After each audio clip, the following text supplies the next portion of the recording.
Bertemu kembali dengan kita berdua, saya Saru Gunawan. Saya Zizi Syahab. Dalam Berita Islami Masa Kini.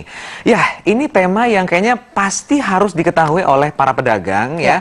Yang menjual langsung ataupun maklar yang menjadi perantara. Karena bagi kita mungkin ini biasa, tapi begitu kita tahu, oh ternyata ini nggak boleh. Ini penting banget nih pemirsa nih. Iya, apalagi tentang hukum jual beli emas. Nah, itu kan keseharian yang kadang kita suka nggak sadar kan? Betul. Nah, kalau gitu biar semuanya tahu langsung kita bahas aja ya, hukum jual beli dalam Islam. Ini dia.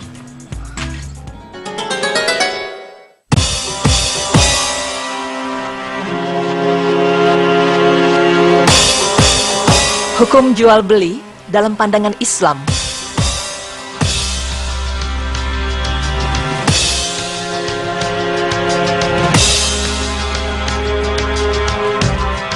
Pemirsa beriman, pasti semua umat manusia yang hidup di dunia ini pernah mengalami jual beli. Baik itu jual beli secara langsung maupun secara online. Bahkan dalam hidup kita ini jual beli itu justru ada yang menjadikannya sumber mata pencahariannya. Islam itu memang agama yang istimewa, di mana dalam jual beli saja itu diatur sedemikian rupa agar kita sebagai umatnya tidak terjerumus ke dalam jual beli yang salah. Tapi sebenarnya apa itu jual beli? Ya, jual beli adalah menukar suatu barang dengan barang yang lain dengan rukun dan syarat tertentu. Jual beli juga dapat diartikan menukar uang dengan barang yang diinginkan sesuai dengan rukun dan syarat tertentu. Dan setelah jual beli dilakukan secara sah, barang yang dijual menjadi milik pembeli, sedangkan uang yang dibayarkan pembeli sebagai pengganti harga barang menjadi milik penjual. Pemirsa, tidak hanya dalam pernikahan saja, tetapi di dalam jual beli pun ada akad. Namun, dalam hal ini akad yang dimaksud yaitu bentuk perkataan yang terdiri dari ijab, yaitu kata-kata yang keluar dari penjual seperti ucapan, saya jual. Sedangkan qabul yaitu ucapan yang keluar dari pembeli dengan ucapan, saya beli.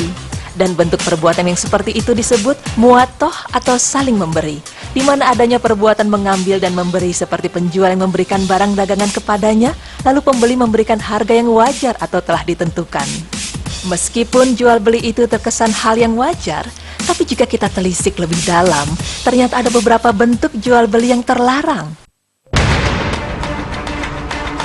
Ya, Islam melarang bentuk jual beli yang mengandung unsur bahaya bagi orang lain. Begitu pula segala bentuk penipuan dan pengelabuan dalam jual beli yang seketika itu menjadikannya terlarang. Pemirsa, jika Anda pernah menemukan ada orang yang berjualan dengan barang yang sama, tapi diiming-imingi dengan harga yang lebih murah, berarti tandanya ia telah menjual di atas jualan saudaranya. Jual beli semacam ini jelas haram, karena di dalamnya ada tindakan memudaratkan saudara muslim lainnya. Rasulullah Shallallahu Alaihi Wasallam bersabda, janganlah seseorang di antara kalian menjual di atas jualan saudaranya. Hadis riwayat Bukhari 2139. Tapi kenapa jual beli ini terlarang? Karena jual beli macam ini jelas sekali akan menimbulkan saling benci, saling iri, dan saling omong-omongan yang tidak baik antara satu dan lainnya. Oleh karena itu, jual beli ini terlarang. Selanjutnya adalah jual beli najesi. Maksudnya yaitu seseorang yang sengaja membuat harga barang naik padahal ia tidak bermaksud membeli dan dia mendorong yang lain untuk membelinya. Hingga pada akhirnya pun ia membeli atau memuji barang yang dijual sehingga orang lain membeli padahal barangnya tidak sesuai dengan kenyataan. Dalil terlarangnya jual beli semacam ini disebutkan dalam hadis Abu Hurairah. Rasulullah Shallallahu Alaihi Wasallam bersabda, janganlah seseorang menjual di atas jualan saudaranya.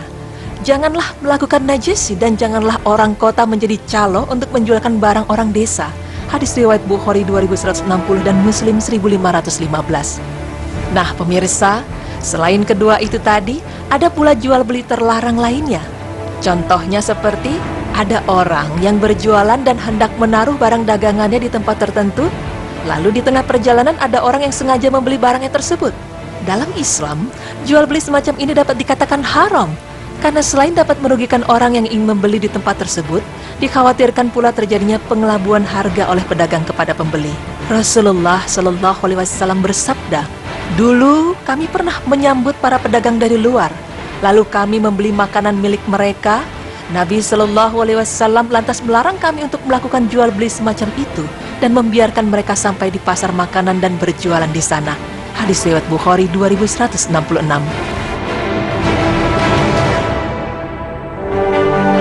Namun pemirsa, jika jual beli semacam ini tidak mengandung bahaya atau tidak ada tindak penipuan atau pengelabuan, maka jual beli tersebut sah-sah saja.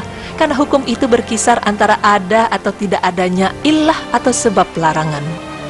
Emas, ya, siapapun pasti ingin memiliki emas. Tapi tahukah Anda bahwa jual beli emas jika tidak kita perhatikan dengan baik, ternyata bisa jatuh ke dalam jual beli ribawi.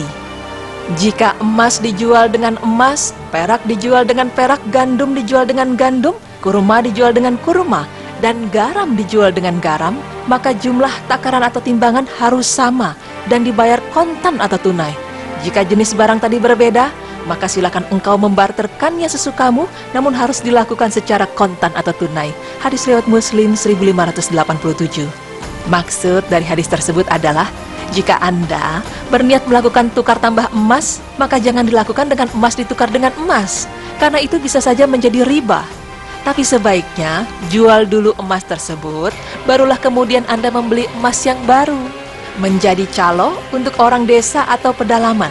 Yang dimaksud dalam hal ini yaitu orang kota yang menjadi calo untuk orang pedalaman, atau bisa jadi bagi sesama orang kota. Semisal calo ini mengatakan, engkau tidak perlu menjual barang-barangmu sendiri, biarkan saya saja yang jualkan barang-barangmu. Nanti engkau akan mendapatkan harga yang lebih tinggi. Pemirsa, jika Anda pernah menemukan atau bahkan sedang mengalami kejadian ini, maka hendaklah berpikir 2 kali, karena ini termasuk ke dalam jual beli yang terlarang. Janganlah menyambut para pedagang dari luar atau talaki rukban, dan janganlah pula menjadi calo untuk menjualkan barang orang desa. Ayah Tawus lantas berkata pada Ibnu Abbas, apa maksudnya dengan larangan jual beli hadir libat? Ia berkata, yaitu ia tidak boleh menjadi calo. Hadis riwayat Bukhari 2158. Pemirsa beriman, ternyata jual beli dalam Islam itu tidak selamanya terlihat wajar atau biasa saja. Tetapi ada juga jual beli yang terlarang. Bahkan ada jual beli yang hukumnya haram. Contohnya, seperti jual beli emas yang selama ini kita anggap biasa saja. Tapi ternyata jika kita mau tukar tambah emas, ada baiknya kita menjualnya terlebih dahulu, barulah kita membeli emas yang baru. Ya, hal-hal yang terlihat sepele itu ternyata perlu kita perhatikan, karena dikhawatirkan bukan mendapatkan pahala, tapi dosa yang akan kita dapatkan.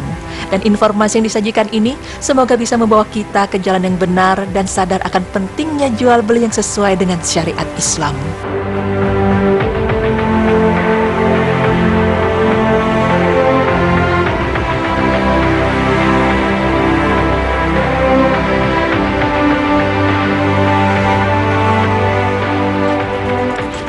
Ya, itu dia. Mudah-mudahan ini menjadi wawasan ya untuk kita, terutama kaum pedagang. Jangan sampai nanti cara menjual kita salah dan ujung-ujungnya nanti jadi riba. Nauzubillah min dzalik. Jadi juga tadi dijelaskan kalau misalnya kita berdagang nggak boleh melebih-lebihkan barang, Jadi misalnya ini barangnya bagus banget kualitasnya, tapi ternyata si pembelinya setelah pulang sampai rumah jelek, ada yang cacat gitu, itu kan berarti membohongi ya? Bisa juga menjelek-jelekkan tetangga sebelahnya, toko sebelah, ini nggak bagus, jelek banget, yang bagus yang ini, padahal sebetulnya nggak seperti itu. Nah ini harus proporsional semuanya ya, jangan sampai merugikan orang lain juga. Dan ini biasanya terjadi pada keseharian kita yang kita juga nggak sadar ya? Betul sekali ya, ini jadi introspeksi buat kita ya, karena kita pintar ngecap dalam menjual barang, kan, padahal sebetulnya tidak sebagus yang kita omongin. Jadi mulai dari sekarang kita mulai tata lagi deh ya, jangan sampai nanti ujungnya juga jadi ketidakbaikan untuk kita. Betul, kebohongan publik juga kan ya? Betul. Dan setelah ini kita akan membahas tentang jangan meremehkan nazar. Oke, jangan meremehkan nazar ya. Nazar yang bukan yang penyanyi ya. Nazar. Oh, nazar. Nanti ya, aja kita bahas ya, jangan kemana-mana, tetap di Berita Islami Masa Kini. Allahu Akbar.